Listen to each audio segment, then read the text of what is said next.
다윗이 성전 세우기를 소원했고 하나님께서는 다윗 말고 솔로몬이 성전을 세우게 허락을 해 주었습니다. 다윗이 성전 세우기를 소원했던 것은 하나님의 뜻을 정확하게 알고 있었기 때문입니다. 신명기 12장 14절에 이런 말씀이 있죠. 오직 너희와 한 지파 중에 여호와께서 택하실 그곳에서 번제를 드리고 또 내가 네게 명령하는 모든 것을 거기서 행할지니라. 이스라엘 백성들이 가나안 땅에 들어가면 어떤 특별한 한 곳을 하나님께서 지정을 해 주실 것이고요, 거기에서 모든 제사를 드려야 된다고 얘기합니다. 이런 것을 우리가 얘기하자면 중앙성소라고 얘기할 수 있습니다. 이스라엘 전체에서 딱 한 곳, 거기에서만 제사를 드리도록 하는 것이 광야에서부터 주신 하나님의 뜻이었습니다. 아무도 이것에 대해서 관심이 없었습니다. 사무엘도 관심이 없었고요, 우리가 잘 아는 기드온이라든지 이런 사사들이 관심이 없었습니다.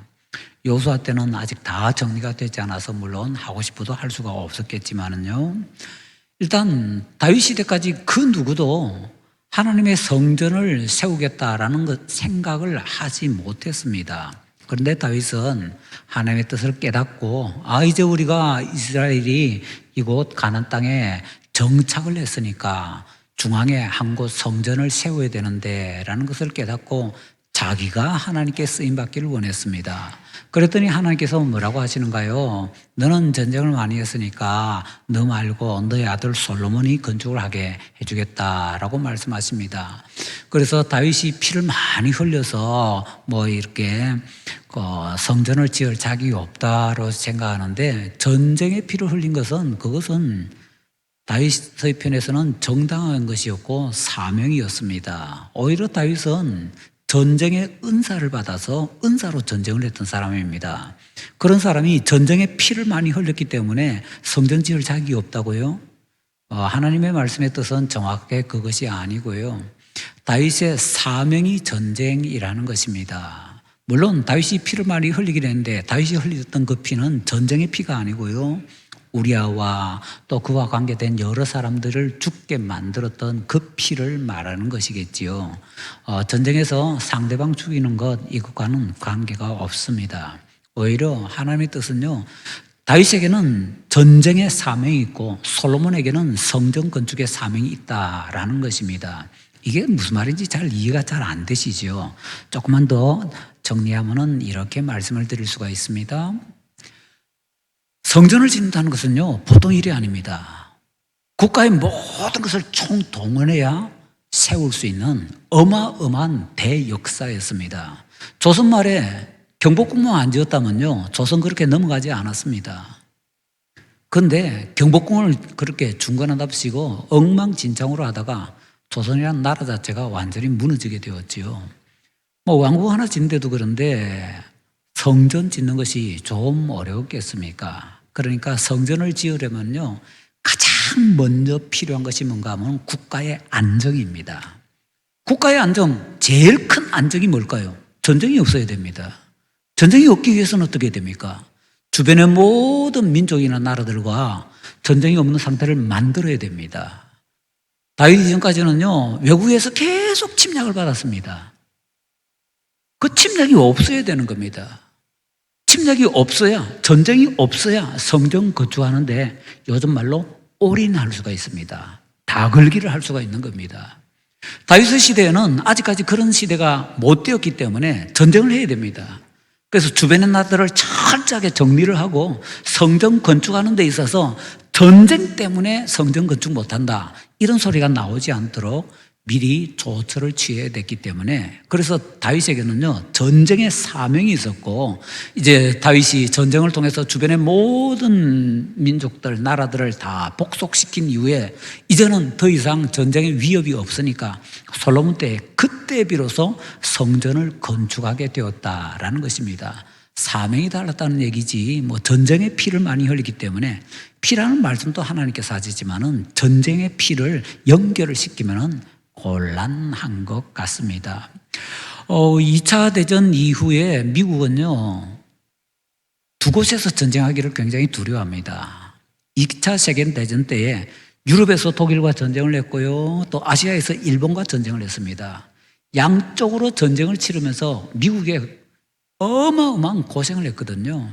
그래서 그 이후로 미국은 두 곳에서 전쟁하지 않는다라는 것이 거의 국가의 아주 큰 시책이었습니다.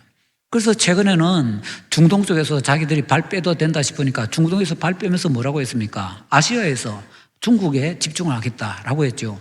중국에 집중하기 위해서는 중동에서 발을 빼야 되는 겁니다. 지금 우크라이나에서 전쟁이 터져서 계속 진행 중입니다. 미국이 참전은 하지 않았지만 무기를 엄청나게 대고 있지요. 미국이 현재 제일 두려워하는 것이 무엇일까요? 대만에서 전쟁 터지는 겁니다. 그럼 전쟁 두 곳이 되거든요. 그래서 미국이 지금 사실은 굉장히 국제적으로 고민하고 안 되었으면 하고 생각하는 것이 대만 전쟁이라는 겁니다. 두 곳에서 일어나면 안 됩니다. 그와 마찬가지로 이 이스라엘에서는 전쟁이 터지면은 성전 건축을 할 수가 없기 때문에, 왜냐하면 국력이 분산되고 국가 총력을 기울여야 성전 건축할 수 있는데 그 힘이 분산돼 버리면은 고생만 하고 성전은 성전대로 제대로 못 짓기 때문에, 그래서 다윗은 전쟁, 솔로몬은 건축, 사명이 이렇게 정확하게 구별이 되었었더라라는 것이지요. 자, 그런데 우리는 그냥 우리 생각대로 그냥 뭐 우리 알고 있는 거 적당하게 얽어매 가지고 전쟁이 피를 많이 흘렸으니까 다윗은 뭐 성전 건축할 자격이 없고 이런 식으로 뭐 후루룩 데쳐먹기를 하려고 노력을 합니다. 전혀 그것이 아니더라라는 것을 뭐 성경의 전체적인 어떤 그런 가르침에서, 그리고 현재의 국제 상황 속에서 우리는 정확하게 정리를 해낼 수가 있습니다. 자, 이제 오늘 솔로몬이 성전을 건축한 다음에 그 성전으로 언약궤를 옮기는 과정이 소개되고 있습니다.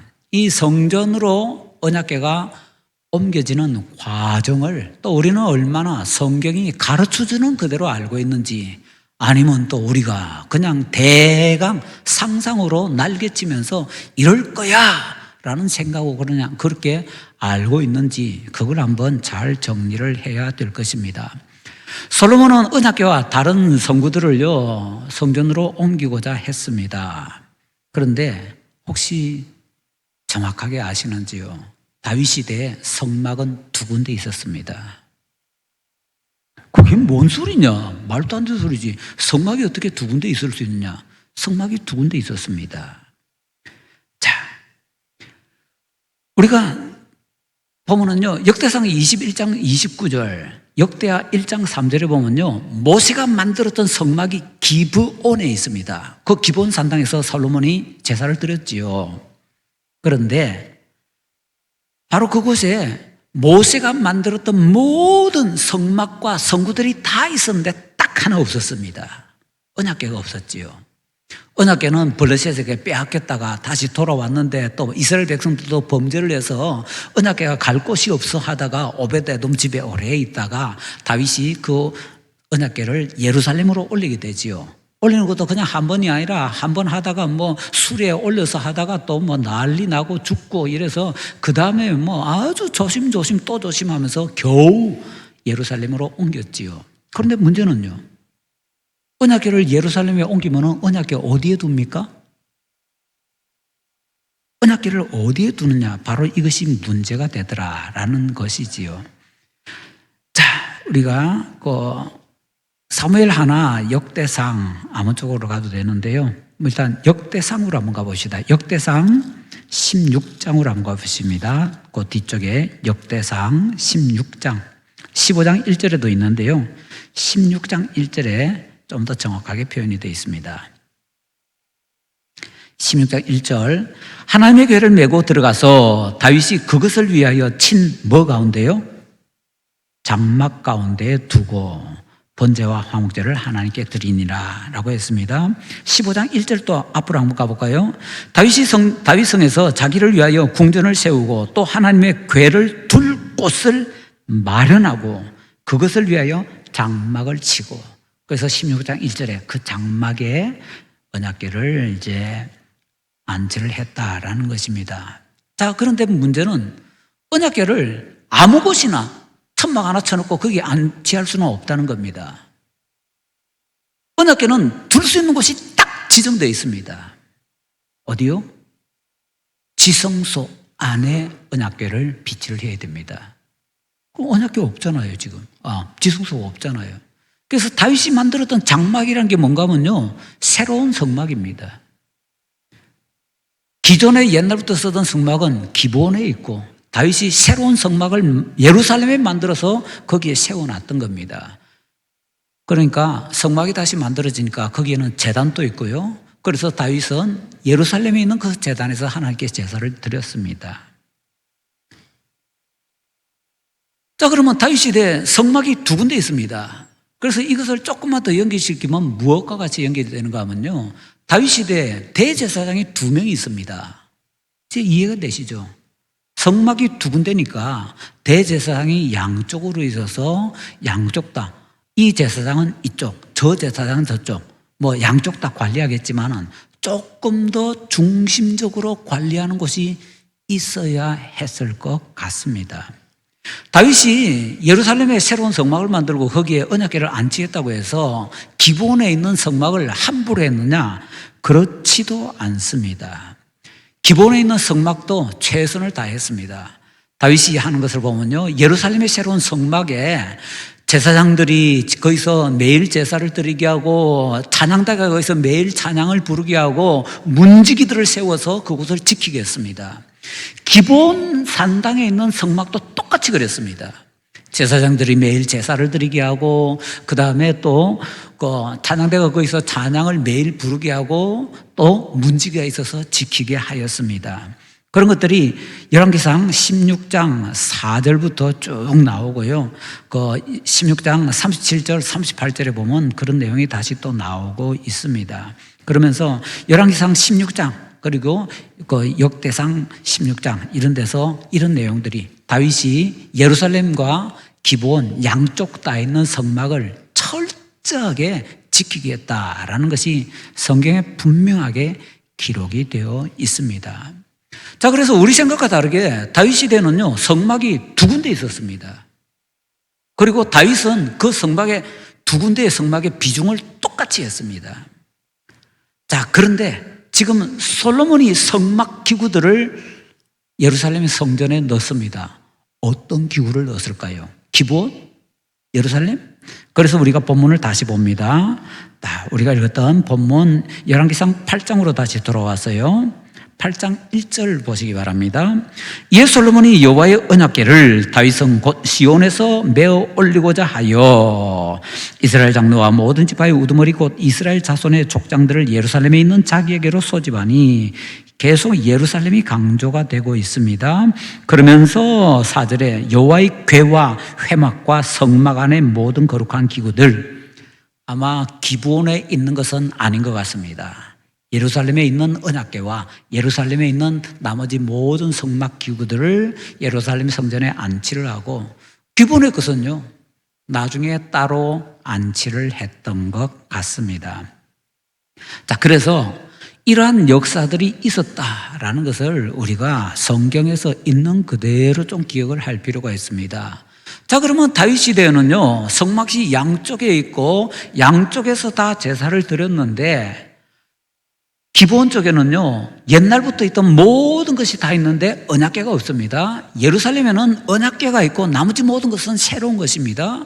다윗은 주로 예루살렘에서 하나님께 제사를 드렸습니다. 그런데 솔로몬은 어디서 제사를 드렸다고요? 나중에 예루살렘에서도 제사를 드리긴 합니다. 성막 기구가 다 있으니까 예루살렘에서 제사를 드리는 겁니다. 그런데 솔로몬이 1천 번제를 드릴 때는 어디로 갔죠? 기본으로 갔습니다. 그렇기 때문에 솔로몬이 예루살렘에서 1천 번제를 드려도 되는데 굳이 기본으로 가서 거기서 제사를 드린 것은 아마 아버지 다윗의 그늘에서 벗어나려는 마음이 있지 않았을까? 몇 번 말씀드렸지요?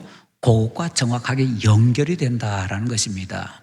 양쪽 다. 그런데 다윗이 이쪽을 좀 더 치중하니까 아버지 그늘을 벗어나려고 하면 저쪽으로 가는 것이 더 나을 것 같다라는 거지요. 뭐 나쁜 말로 뭐 경쟁심이나 시기심이나 그게 아니고요. 그냥 자식이 아버지 그늘이 너무 커서 그것 좀 벗어나고 싶으니까 그냥 그렇게 했다. 그 정도로 생각을 하면 될 것 같습니다. 이쪽이나 저쪽이나 문제될 것은 없었는데 솔로몬의 마음속에서는 그런 마음이 있었을 것 같다라는 얘기입니다. 자, 언약궤는요 아무 곳에나 못 둡니다. 정확하게 그 자리가 있는데 그 자리는요 항상 지성소의 중심입니다. 그렇기 때문에 다윗이 그것을 알기 때문에 예루살렘에 새로운 성막을 세웠고 그 중심에다 지성소에다가 성막을 안치를 했고요. 그 다음에 이번에도 이렇게 솔로몬이 성전의 중심 지성소에다가 그 위치를 정해서 정확하게 안치를 하게 되는 것입니다. 자, 그러면 이제 6절에 보면요, 그 8장 6절에 이런 재미있는 표현이 있더라고요. 제사장들이 여호와의 언약궤를 자기의 처소로 메어드렸으니, 제가 보는 성경은 자기의 처소라고 되어 있는데 어떤 분들이 보시는 성경은 자기의 처소가 아니라 그 처소라고 되어 있습니다.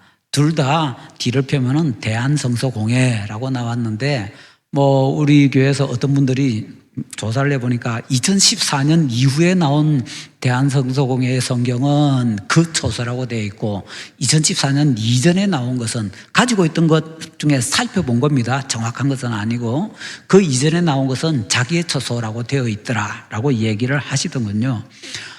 우리 성경도요 가끔 가다가 번역이 조금 애매하다 싶은 것은 이번에 바꿉니다 표시 안 하고 살짝 한두 군데씩 바꿔서 출판이 됩니다. 그렇기 때문에 한 10년, 20년, 30년 지나면은요, 그 30년 전에 나온 성경하고 최근에 나온 성경하고 쭉 비교를 하게 되면은 몇 구절에서는 이렇게 단어 몇 개의 차이가 나옵니다. 성경에 그런 성격이 있다라는 거 아셔야 되고요. 옛날에 개역 한글판에도 그런 구절이 몇 개 있었고요. 그래서 어떤 사람들은 그런 거 다 조사해가지고 몇 절 여기는 읽고 저기는 저렇다 막 그런 걸 재미삼아 하는 분들 또 있었는데 최근에는 뭐 그렇게 안 하나 했는데 이번에 이제 우리 교회에서 또 하나 발견하셨네요. 자, 성서공에서 성경책을 그렇게 자기의 처소 너무 헷갈리니까 꼭 제사장의 처소에 이렇게 안치를 한 것처럼 오해를 할 수 있으니까 자기의 처소를 그 처소라고 했고 인터넷 검색을 하면은 당연히 최근 것인 그 처소라고 나옵니다. 그것이 바로 뭐냐? 언약궤의 자기 위치, 지성소의 중심 딱 거기였더라라는 것입니다. 자, 그 다음에 이제 또 우리가 생각하는 것과 다른 면들을 또 한번 살펴봐야 되는데요. 사실은 뭐 시간이 없어서 오늘 진짜 살펴봐야 되는 여러 가지 많은 것들이 있는데 하나만 더 한번 살펴보십시다. 언약궤에 대해서 얘기하는데 좀 독특한 얘기를 하는 것이 있습니다. 자, 9절 한번 볼까요? 9절 우리 함께 읽겠습니다. 그 궤 안에는 두 돌판 외에 아무것도 없으니 이것은 이스라엘 자손이 애굽 땅에서 나온 후 여호와께서 저희와 언약을 맺으실 때에 모세가 호렙에서 그 안에 넣은 것이더라. 아멘. 언약궤 법궤 안에는 뭐만 있었다고요? 십계명 돌판 2개만 있었습니다. 십계명 돌판이 하필은 왜 2개냐? 그거는 계속해서 몇 번 말씀을 드렸기 때문에 오늘은 시간이 없어서 그냥 넘어가고요. 자, 우리 성경 여기에 손가락 그대로 넣어놓고 히브리서 9장 4절로 한번 가보시겠습니다. 신약성경 히브리서 9장 4절입니다.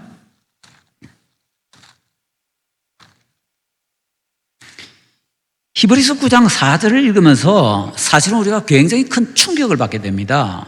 뭐야 이거? 혹시 모르는 사람이 자기 마음대로 썼나? 라고 생각될 정도로 히브리서 9장 4절에 아주 독특한 얘기를 하고 있습니다. 9장 4절 우리 함께 읽겠습니다. 금향로와 사면을 금으로 싼 언약궤가 있고 그 안에 만나를 담은 금 항아리와 아론의 쌍난 지팡이와 언약의 돌판들이 있고 아멘. 어디에 있는가 하면 3절 끝에 지성소 안에. 지성소 안에는 만약에 가지수를 따진다면 이 언약궤가 있고요. 언약궤를 덮는 그룹 둘이 서 있습니다. 나머지는 벽면에 뭐 조각이나 이런 것들이 있지, 좀 뭐 부조 같은 것이요. 나머지는 없습니다. 근데 여기는 9장 4절에서 뭐라고 하는가 하면 금향로가 지성소에 있대요. 어? 지성소에는 언약궤에는 또 언약궤를 덮는 큰 그룹 2개 외에는 아무것도 없는데 어떻게 금향로가 지성소에 있다고 얘기하죠? 그 다음에 또 뭐라고 합니까? 언약궤 안에 또 뭐가 있다고 합니까? 십계명 돌판 외에 만나 항아리도 있고요, 아론의 쌍난 지팡이도 있고 3개가 있답니다. 우리 조금 전에 읽었잖아요. 열왕기상 8장에서는 뭐라고 합니까? 십계명 2 돌판 외에는 아무것도 없다. 두 말씀이 서로 상치가 되네요. 뭐가 맞죠? 뭐가 맞는 게 아니고요, 둘 다 맞습니다. 금향로가 지성소에 있다는 것도 맞습니다. 뭔 소리냐? 지성소에 없다도 맞고 있다도 맞고 그건 뭔 소리고, 언약궤 속에 뭐 십계명 돌판만 있었다는 것도 맞고 십계명 돌판하고 만나 항아리하고 그 다음에 또 뭐 아론의 쌍난 지팡이하고 다 있었다는 것도 맞고 다 맞다면 그게 뭔 소리냐? 다 맞습니다. 이윤적선, 하나님께서 만나 항아리를 어디에 두라고 명령하시는가 보면요, 성경에 찾아서 보시면은 언약궤 앞에 두라고 합니다. 아론의 쌍난 지팡이 어디에 두라고 하시는가 하면 언약궤 앞에 두라고 하십니다. 안이라고 안 하셨습니다. 하나님께서 앞에 두라고 하셨습니다. 그렇다면은 아론의 쌍난 지팡이 그 다음에 그 만나 항아리는요, 지성소에서 언약궤 앞에 두어져야 되는 물품들이었습니다. 그런데 이스라엘 백성들이 광야에서 계속 이동을 했잖아요. 이동을 하는 가운데 언약궤 안에는 십계명 돌판이 있는데 언약궤 앞에 있는 이 만나 항아리 그 다음에 아론의 쌍난 지팡이 이거 계속 따로 이렇게 뭐 옮기고 관리하려고 하니까 이게 좀 불편합니까? 그래서 좀 더 제대로 관리하기 위해서는, 이동할 때 제일 쉽게 하기 위해서는 그 2개를 언약궤 속에 넣어서 이동하는 것이 제일 낫지요. 그래서 이동하기 위해서 언약궤 속으로 그 2 물품이 들어간 것 같습니다. 하나님께서 명령하신 건 아닙니다. 들어갔고 그 다음에 시간이 지나면서 그것을 밖으로 빼지 않고 언약궤 속에 있는 그대로 보관하는 그런 상태가 되었고, 그 다음에 이 언약궤가 블레셋으로 갔을 때에 블레셋 사람들이 언약궤 뚜껑 열어봤잖아요. 왜 열어봤겠습니까? 보물 있으면 보물 자기들 가지려고. 만나 항아리 뺀 것 같습니다. 아론의 쌍난 지팡이 뺀 것 같습니다. 근데 십계명 돌판 2개는요, 이스라엘 사람들이 지네들 신하고 맺은 거기 때문에 블레셋 사람하고 아무 관계 없거든요. 그러니까 만나 항아리 빼고 아론의 쌍난 지팡이 빼고 십계명 돌판은 지네들 필요 없으니까 그대로 놔두고, 그래서 십계명 이 히브리서 저자가 그 옛날 얘기를 하지만은 우리가 읽는 열왕기에서는 그 2개가 사라진 이후에 십계명 돌판만 남은 상황을 얘기하는 거고요. 그 다음에 더 나가서 금향로는 언제 쓰는가 하면요, 대제사장이 1년에 딱 한 번 지성소에 들어갈 때 금향로에 담아가지고 들어갑니다. 금향로에 향을 담아가지고 들어갑니다. 자, 그렇기 때문에 그 향로는요, 1년에 딱 한 번 속죄일에 지성소 들어갈 때 대제사장이 사용하고 다른 데는 아무 때도 사용 안 합니다. 그럼 그거는 지성소에 안에 들어가는 건 아니지만 1년에 딱 한 번 들어가는 겁니다. 평소 때 그거 어디에 보관할까요? 다른 물품하고 같이 보관할까요? 아니면 성소 안에 구석에 이렇게 놔둘까요? 놓을 수 있는 가장 좋은 것이, 가장 안전한 것이 원래 1년에 한 번 지성소에 들어가는 물품이기 때문에 그냥 지성소 안에 넣어 놓는 거지요. 그래서 히브리서 9장 4절에 그런 이상한 말도 안 되는 것 같은 그런 구절이 나오는 겁니다. 이건 뭘 말하는가 하면요, 금향로를 지성소 안에 넣어도 된다고 하나님 말씀하신 적 없습니다. 법궤 안에 아론의 쌍난 지팡이와 만나 항아리 넣어도 된다고 하는 말씀하신 적이 없습니다. 그러나 이스라엘이 하나님을 섬기는 가운데서 우리가 그냥 뭐 꾀를 내는 것도 아니고 하나님을 더 잘 섬기기 위해서 이렇게 저렇게 하다 보니까 아무래도 이거 더 조심스럽게 잘 지키기 위해서는 지성소 안으로 금향로 넣어놓는 것이 맞고 법궤 안에 만나 항아리하고 아론의 쌍난 지팡이 넣어놓는 것에 맞겠다라고 해서 넣으니까 하나님께서 허락해 주신 거지요. 그것이 바로 히브리서 9장 4절이고요. 그 다음에 여러 가지 과정을 통해서 십계명 돌판만 남게 된 것이 열왕기상 8장 얘기더라라는 겁니다. 그러니까 둘 다 맞는 거지요. 우리가 성경을 보면서 이러한 면들이 복잡하게 서로 얽히설키 섞여 있는데요.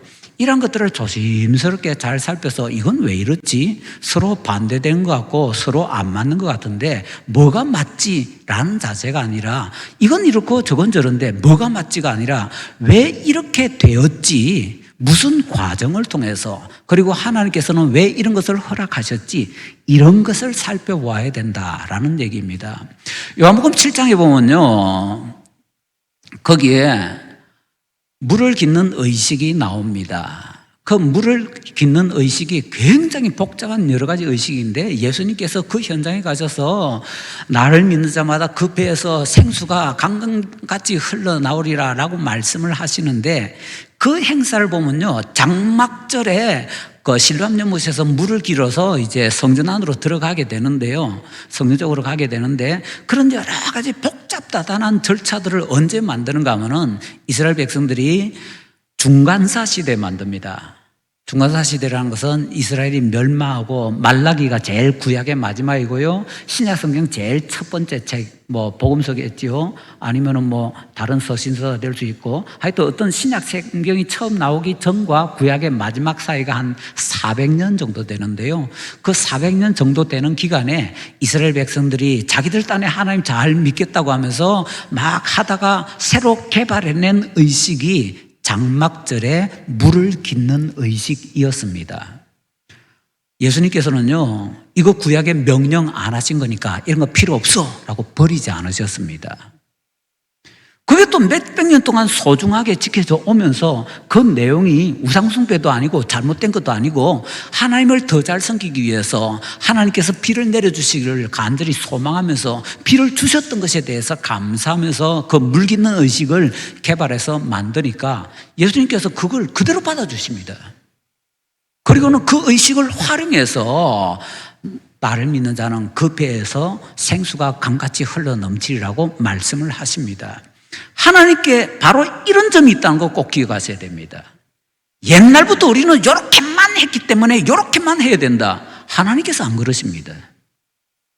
성막 안에 있는 지성소 안에 두는 물품도 그랬고요. 법궤 안에 두는 물품도 그랬고요. 그 다음에 장막절이라는 반드시 지켜야 되는 그 명절에 지켜야 되는 의식도 없던 거 새로 만들었고요. 그런 여러 가지 없던 거 새로 만들었는데 왜 만들었느냐? 그리고 그 과정이 어떻게 되며 수단이 어떻게 되며 모든 부분에 있어서 잘못된 것이 없으면은 그래 너희들 신앙생활 잘하기 위해서 그러는 거지 그렇다면 내가 이거 받아줄게 허용 하나님께서 해주신다니까요. 그렇기 때문에 옛날에 안 했던 것이었기 때문에 이건 절대로 안 된다. 그럼 말도 안 되는 겁니다. 성경의 전통에서 벗어나도 한참 벗어난 겁니다.